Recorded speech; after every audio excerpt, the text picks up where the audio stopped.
thinking about visualization techniques. Because the idea with visualization, and there were books like The Secret that were written on that topic, and it was all about if you could hear it, if you could sense it, smell it, touch it, see it, think about it, you would literally manifest that into your life, but you'd have to want it, right? But they have another thing. All I right. was thinking about this as well, is yes, you've got to want it, but you've also got to live in the present. You've also got to do things to get you better, if that's a really bad word to use, but you can't just focus your mind on that only. All right. You appreciate what you have to get you to that point. Say you want a bigger house. You go, okay, I want this house. What do I need to do to get that house? Mm-hmm. Do I need to work longer hours? Do I need to talk to my family about creating a better budget? Do we need to maybe look at a different investment account? What do we need to do? What are the steps to get us to that house? In the present. Exactly. That's how you visualize it. You visualize the steps there. That's my understanding. Well, actually, it ties in nicely with stoicism once again, which is one of the key pillars is you have to focus on what you can control. Yeah, exactly. What you can Right? do. Yeah. So it's all very well to say this is where I want to go and this is what I want to do, but you can only really work with what you can control, which is right here, right now. That's in the present. Fair enough. Fair enough. It also, when it spoke about in the book, and I'm just referring to the book here, so I wrote down here something which is often said: familiarity breeds contempt. 3 words: familiarity breeds contempt. And it basically suggests that if you're close enough to something for long enough, you take it for granted, you know. Okay. And so that got me thinking, well, let's look up the different words, right? And I'm only digressing for a moment here. So if I look up familiarity, and familiarity talks about close acquaintance or close knowledge. Okay, so something close to you, knowledge or acquaintance. And then you look at breeds. So what is breeds? Causes, develops, rears and trains, or behaves in a particular way. So that would be breed. So familiarity causes or develops something. And then the last word is contempt. So what is contempt? So familiarity breeds contempt, and contempt is feeling that something is worth less. Something is worth less. And or disregard for something that should be considered. So you should consider something, but you kind of disregard it.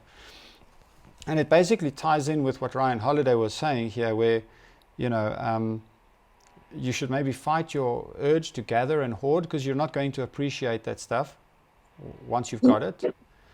So you should appreciate what you do have. And you should literally have that attitude of appreciating what you have guide your actions. So what do you have? I mean, okay, we've spoken about some of the basics. What have been some of your experiences? I mean, with cystic fibrosis alone, I mean, like your life, right? Well, that's the thing. I've had both my lungs collapse. Try to think about it. Your lungs collapse. That means you cannot breathe. Imagine living without your breath. You can't live. Mm. That in itself, you need to appreciate that one breath, that in and that out. That in itself is a miracle. And that then affects other parts of you. That breath gets you oxygen to every part of your body. So you need to appreciate what you've got just, right, this body of yours. The thing you take for granted, you think, oh, I must be prettier, I must be this, I must be that. This is who you are. This is how you were made. Yes. Appreciate that, this body, appreciate it. Okay, so live in the present very much. Yes. Uh-huh, uh-huh. It's very difficult as well if you look, everyone will want to be better, run faster, do this better. But if you're so focused on that, you don't focus on how far you have gotten. Okay. Like, for me, I was able to run marathons when I was in school. Mm-hmm. Not so much. I could probably do less than a minute of running, and then Wow. I'm on the ground coughing. Okay, so just think about it. Crazy. Yeah. Yeah, I could do it. I could run marathons. I did cross country, 5Ks, easy. Now 5Ks, I can walk it slowly, couple of breaths, with my asthma pump and water on a treadmill safely. That's crazy. It's quite intense. Yes. So we should be a bit more grateful, huh? I'm grateful that you can, if you are able to run miles and miles, be grateful that you can. Be happy, be joyous. Yeah. Yeah. So that's really what it comes down to, isn't it? About counting your blessings on Friday, May the 15th. Which, funny enough, is actually 4 months after my 28th birthday. It is. How Yeah. crazy is that?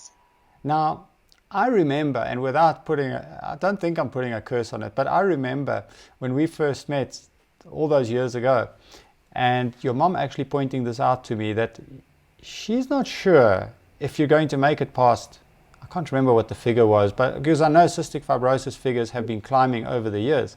But at the time it was somewhere around 25 to 27, something like that. And here you are at 28 with no lung transplants, which I'm so grateful for, because that's always a touch and go situation, isn't it?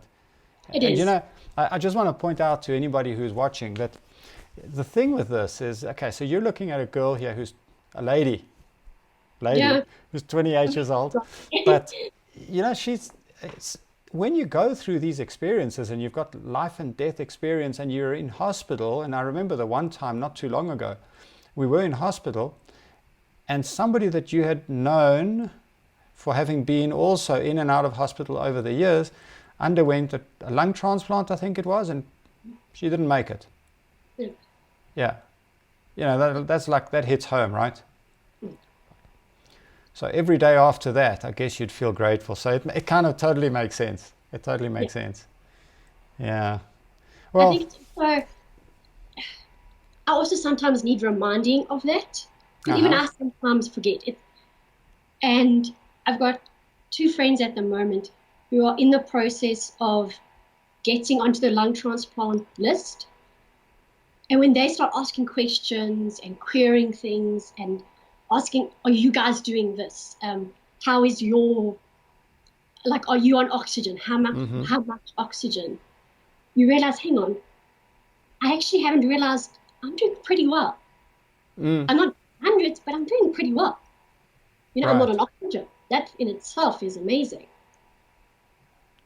Something so simple, right? The air that we breathe and that some people just can't. Exactly. Yeah. Okay, so give me like a bit of a summary here of what's your, let's wrap it up in a conclusion in terms of you're counting your blessings, and what should somebody who's listening to us here today, somebody who's watching us here today, what do they need to take away? What is the key message here? Oof. The key message, firstly, take that deep breath. Yeah. Breathe in as you can. Hold it for 3 seconds and breathe out slowly. And feel that. Feel that body move. It is an amazing feeling. Okay, that is being grateful. It's realizing, hey, I can take that deep breath. Right. And then the next thing I would definitely say is look around you. Look at all the things in your home and actually appreciate it. Be thankful that you have these things around you.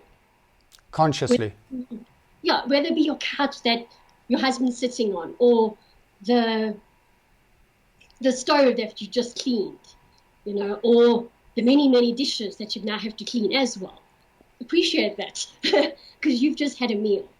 You now have an opportunity to lie down and rest. Appreciate those things. As you do them, appreciate them. Makes a lot of sense. Yeah. And it's such simple things. I think I'll go along with that.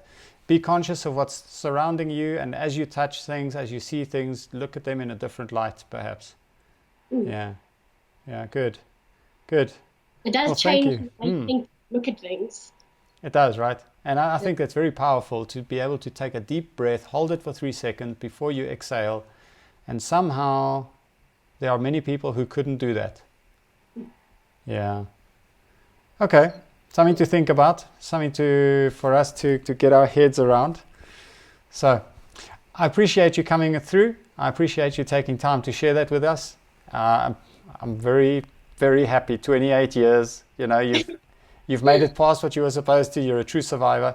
So I'm really, really happy for that. And obviously many more. For another 20 at least. There we go. Yeah, exactly. So yeah, absolutely. Why don't we call it at that, and then I'll catch up with you soon. Perfect. Nice chatting to you. And you too. Okay. Bye. Bye.